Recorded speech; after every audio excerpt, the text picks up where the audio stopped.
Welcome to our channel, where stories of love and passion unfold.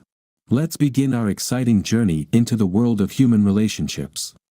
I'm not the type, with exceptions, when it comes to women. I know. In fact, aren't most men not the type when it comes to women? I know, some of us think we know about them, that we understand them, but is that really true? I think not. Like most men, I'm just trying to figure things out and do everything as right as I can. Having said that, I suppose it's for this very reason that it took me so long to understand that I truly am the type when it comes to women and, in particular, my wife. I saw signs of her indifference and infidelity for almost 5 months before I decided that if there's smoke, maybe there's just a fire that I need to extinguish. As the old song goes, we got married in a fever, hotter than a pepper sprout. I found Catherine, courted her, and married her during 1 year of college. I was studying at the University of Oklahoma in Stillwater, majoring in event management, when she happened into my life. All right. My actual specialty was hotel and restaurant management. Parties were what I did when I should have been studying. I also worked as a bouncer at a well-known and popular place on campus. Bouncers rotated positions throughout the building to perform their duties. We served visitors at the doors, checking documents, and weaved through the crowd to make sure nothing untoward happened. There was a balcony in the bar, and one of us always kept watch from the top of the staircase landing to prevent drunken falls. While I was working there, I quickly gained an understanding of the representatives of the female gender. I learned which ones were suitable, which were not, and which sometimes were, and how to identify each of them. When I occupied the post at the top of the stairs, I had a view of a large part of the lower floor. From my post on the balcony, I observed how women handled the types of men on the first floor. Some women, with 2 or 3 poor souls in tow, bought drinks for them simultaneously in hopes of escorting them home or to their cars to spend a little more time in a secluded corner later in the evening. Many young ladies would solicit drinks from the types of men shortly before closing time. Usually, after the last call or slightly before, there was a mass exodus of these women. They pretended to head to the restroom before leaving with a young man who had been treating them throughout the evening, allowing them to slip out through the back door, which led from the corridor to the bathrooms. This, of course, frustrated the men, and many times one of the bouncers had to give them advice to calm them down. I knew which of the young women regularly played these games, and as a public servant, I would warn my friends, and sometimes just a guy I found decent and who didn't deserve to be spoken ill of. Others, I simply allowed to be entertained. However, one Saturday evening after a home game, I was working and observed how drunkards made fools of themselves when that absolute goddess fell into my arms. Drunk is putting it mildly for her. She was completely out of it and claimed she didn't even know where she was. She couldn't find the friends she presumably came with, but I understood that. I had never seen her with these women before, and they were one of the worst groups who could sneak out through the back door after drinking free all night. I was almost certain they had left. It was after the last call, and they usually bolted when the last call was announced. Around this time, when Catherine literally hung on my arm, a man approached, the one she had been soliciting drinks from. He looked aggressively at me and grabbed her by the arm. "Come on, Kelly," he said. "We need to get out of here. I was starting to think you'd vanished because of me." Well, it seems I now know her name. I was about to let her go with the young man when she came to her senses a bit and looked at him questioningly. "My name is not Kelly, it's Catherine. Who are you? Why should I go with you? Where's Cindy and the other girls? I was supposed to go with them when the bar closes." The man simply pulled her by the arm and said, "Kelly, Catherine, it doesn't matter. I've been buying you drinks all night, and now you're coming home with me." Catherine regained her senses and attempted to stand up and push the man away. She looked bewildered and said, "No. I don't know you and don't want to go with you. Now, leave me alone." The man tried to drag her away again, but she resisted. I decided she truly didn't know him and didn't want to leave, so I pulled her towards the bar and tried to stand between them. "Hey, buddy," I said. "Looks like the lady doesn't want to go with you. So why don't you just leave," as she asked, "before we have a problem?" A mask of hatred appeared on his face, and he shoved me.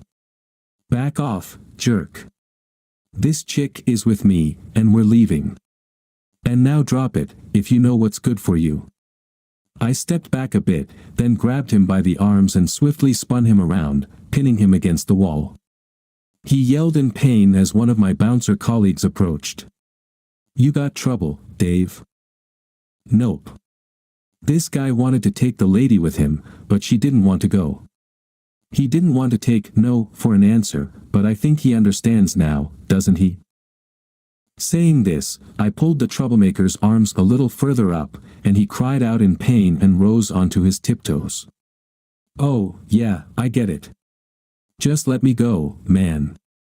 I escorted the man to the door and stepped out onto the edge of the sidewalk that I gently pushed him and said, "All right, buddy, get lost. We've got your picture now, so I don't want any more trouble from you. Otherwise, next time we'll have to call security." I returned to the building and saw a couple of waitresses gathered around Catherine. She had passed out right in her chair. "Damn, just what I was afraid of." Patty looked at me and said, "Dave, Catherine lives in my dorm. If you help me get her back to the dorm and settle her into her room, I can take care of her from there." Well, that's what I did, and that's how I became one of Catherine's favorite people. The following weekend, I was working on a Friday night when a beautiful woman bounded up to me, wrapped her arms around me, and planted a very sloppy and long kiss on my cheek before I could react that I pushed her away and said, "Wow, what's all this about? You saved me last Saturday. Patty told me you stopped that jerk from taking me home, then you drove us back to the dorm and helped her get me into my room. I don't know what would have happened to me if you hadn't saved me." I didn't even realize he and my little bitches pulled the old trick with drinks and sneaking out through the back door on the last call without me. I was supposed to go with them, but they didn't wait for me, they just left. I didn't even hear them call me the last time, so I missed it. Well, over the next couple of years while I worked, Catherine was always by my side, standing up for me. We got to know each other very well and started dating a few months after I saved her. When we finished school, we got married. Catherine is just a little demanding.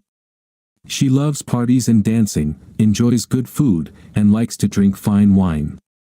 Everything's fine. We have great jobs and no kids, so we can afford it. We just can't afford as much as she wants right now, and it frustrates her when I tell her we can't go somewhere until payday. Some of our money arguments revolve around the fact that my parents are quite wealthy. They own a large farming operation and nearly 4 sections of farmland in our hometown. We also have a large year-round fishing and hunting resort. When I tell Catherine that we can't afford something, she almost always screams that if I weren't such an idiot, I'd get it from my parents. She thinks I should go back home and take over my dad's managerial position so we could make big money and be a big fish in a small pond.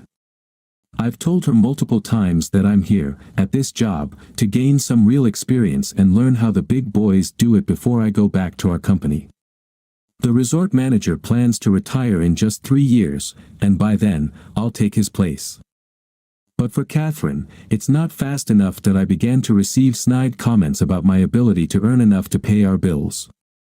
Sometimes Catherine would leave work with her friends and come home battered. Many times over the past few months, I had to pick her up or pay for a taxi. About 5 months ago, all of this stopped. Oh, she still came home agitated, and many times I had to go to her office the next day to pick up her car.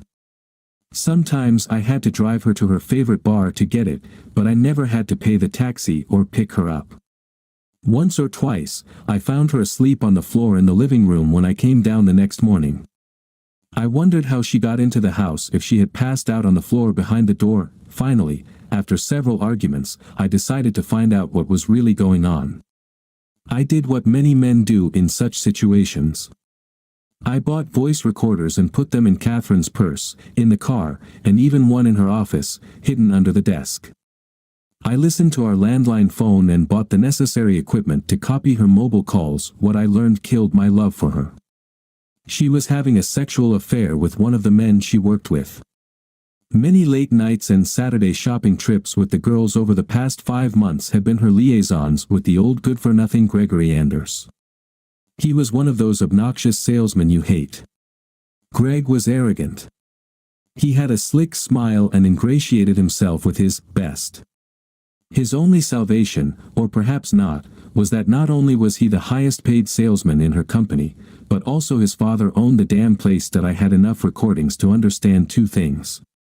When I cut down on our visits to expensive restaurants, reduced the number of entertainments, stopped buying exquisite wines, going to expensive shows, and so on, Catherine complained loudly and persistently at work about how badly I treated her.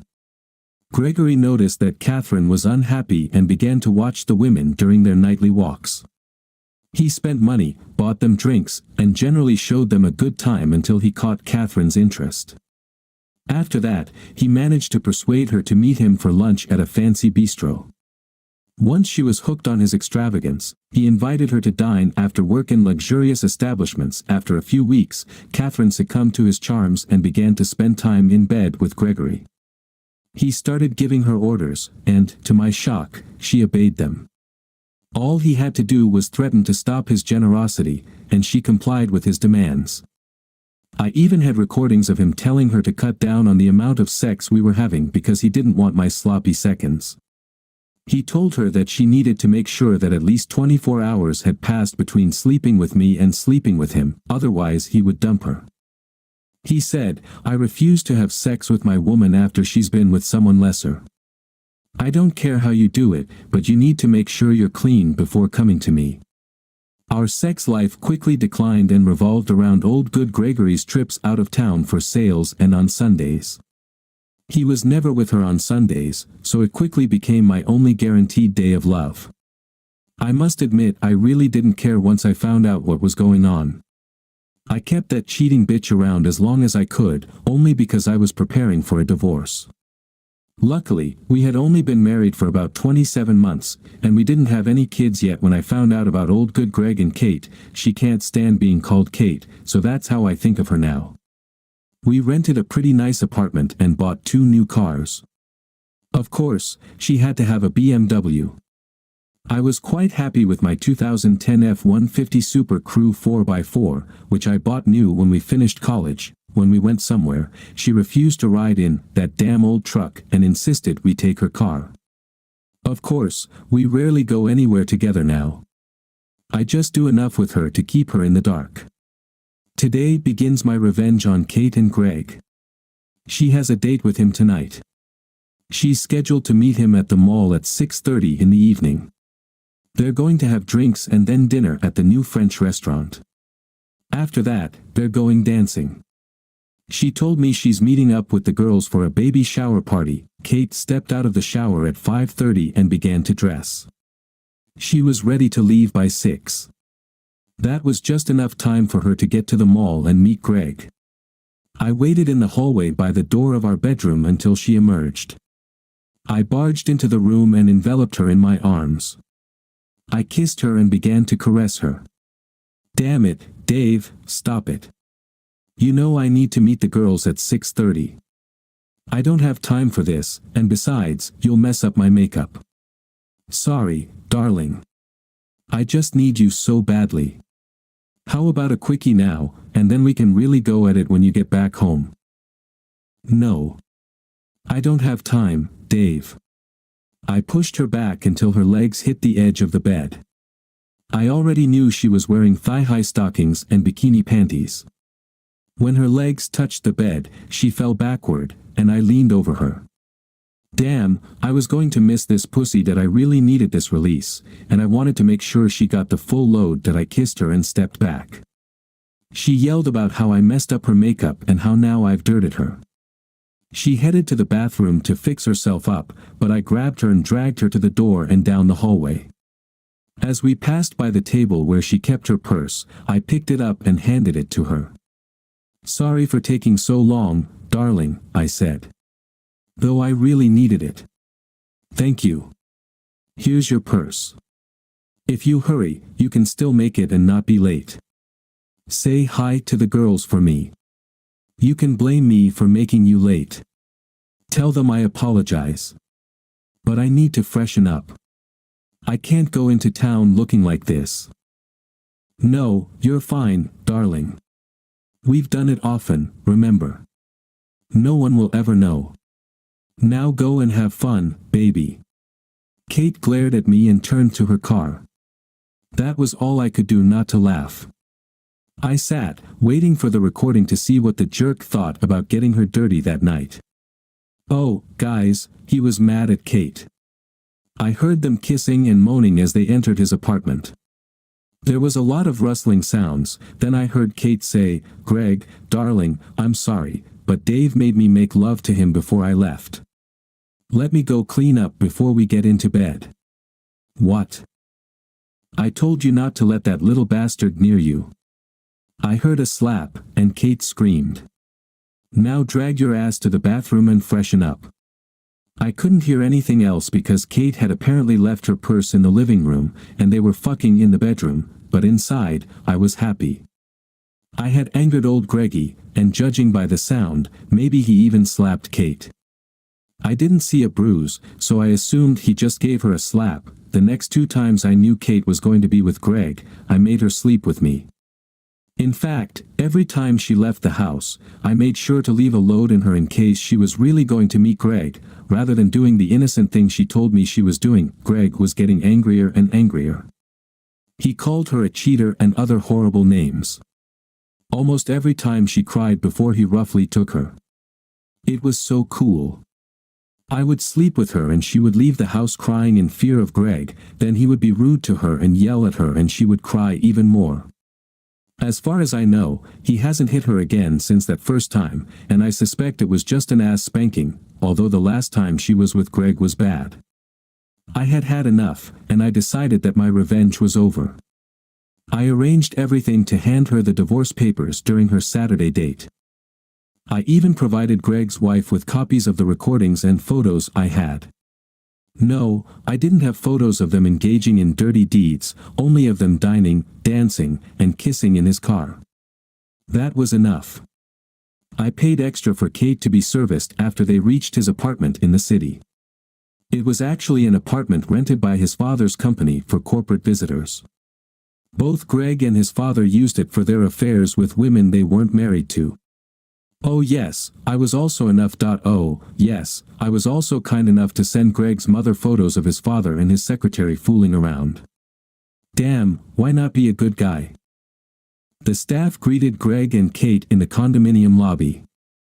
After he serviced her, he handed Greg a letter that I prepared for him. The server processing said to Greg, "I was instructed to deliver this letter to you, Mr. Anders. Mr. Stevens outlined his actions to you so that you know what has been happening in the past few months and what you can expect when you return home next time." In the letter, I explained what documents I had against him and Kate, and that I provided them to his mother and his wife. I also asked him if he enjoyed getting my leftovers from Kate. I told him that I made sure that every time she went to him, I sent him a piece of myself so he could play with it. That I'm afraid Greg got so angry that he hit Kate. He managed to hit her twice before the guard grabbed him and dragged him away. I heard it, and I heard the guard calling the police and an ambulance for Kate. I felt sick. Yes, I wanted to hurt Kate, but I didn't want her to suffer physically. I just didn't know Greg would actually try to beat her. About an hour later, I received a call from the hospital. They wanted me to come, fill out some paperwork, and bring Kate home. I laughed and said, "Excuse me, ma'am. I can't do that. Kate and I are getting divorced, and she doesn't live with me. Why don't you call her lover and ask him to pick her up?" "Oh. Well, I suppose I can do that. What's his name?" I gave her Greg's name and phone number. She paused for a moment, then said, Sir, I'm sorry, but I can't call Mr. Anders. Your wife is in the emergency department because Mr. Anders beat her badly tonight. I believe he's in jail now, sir." "Okay, here are 2 more phone numbers. Maybe one of them can help." I gave Kate's parents' phone numbers and one of her 2 best friends. I don't know who picked her up. I hadn't heard anything about her for almost 4 days.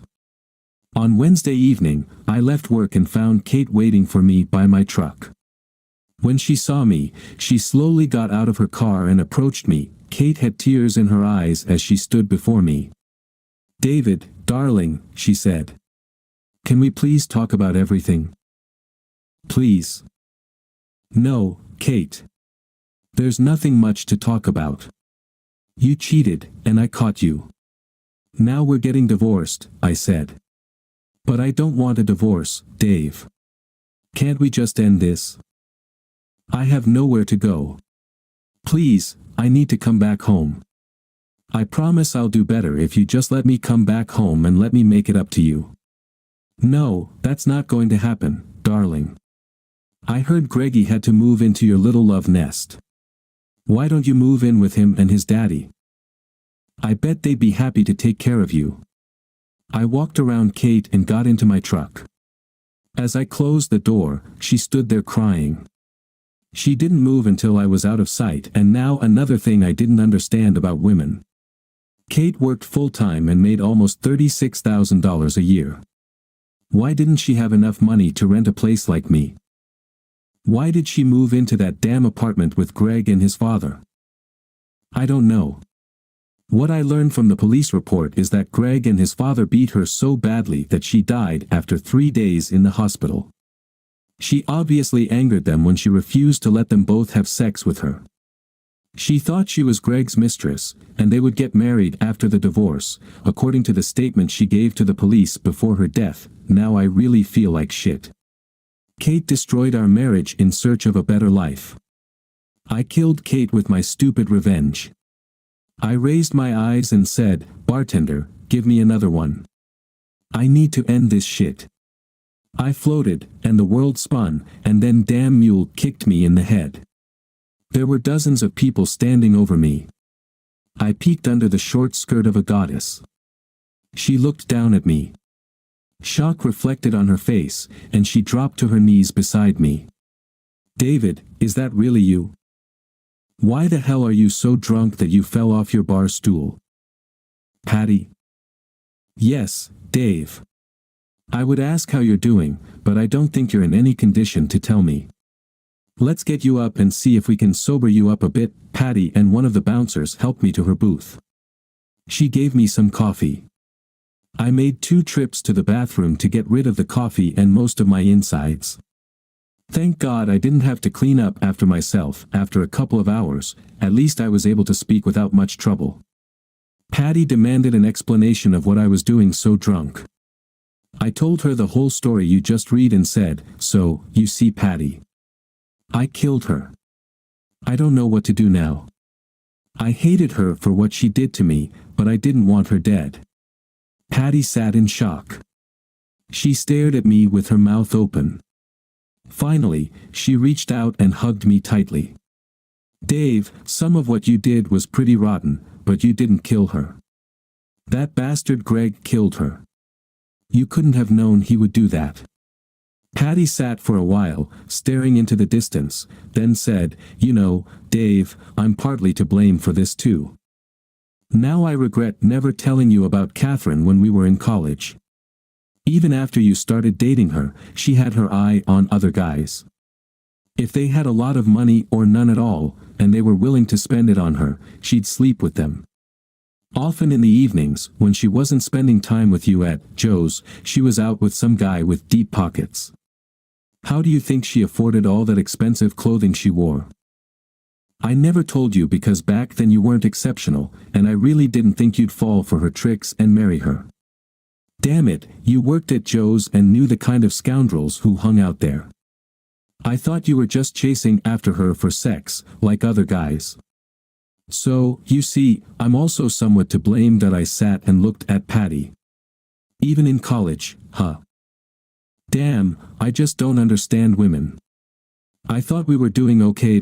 Dave, don't paint all women with the same brush. You know, many of us aren't like that. If you apply those criteria, I suppose I should run away from you, because all men are like Gregory, right? Dave, I know that's not true. I've worked with you for 2 years. I know what kind of person you are. How many women have you brought home and tucked into bed when they were so drunk that they could have been raped if someone hadn't taken care of them? Dave, you just need to understand that women are like men. There are good, decent players, and there are not. There are female players, just like there are male players. Look for the good ones and do what you can. We think differently than men, that's true, and we're more guided by emotions, but it's not that hard to understand, is it? Patty smiled and took me by the hand. Let's go, Dave. Let me take you home. By the way, where do you live? If you're really interested in learning something about women, when all this settles down, I'll give you a few lessons on how to understand them. Okay. As we conclude our journey into the world of human relationships, please remember to subscribe, like, and share our content. Thank you for your support, and we look forward to seeing you in the next story.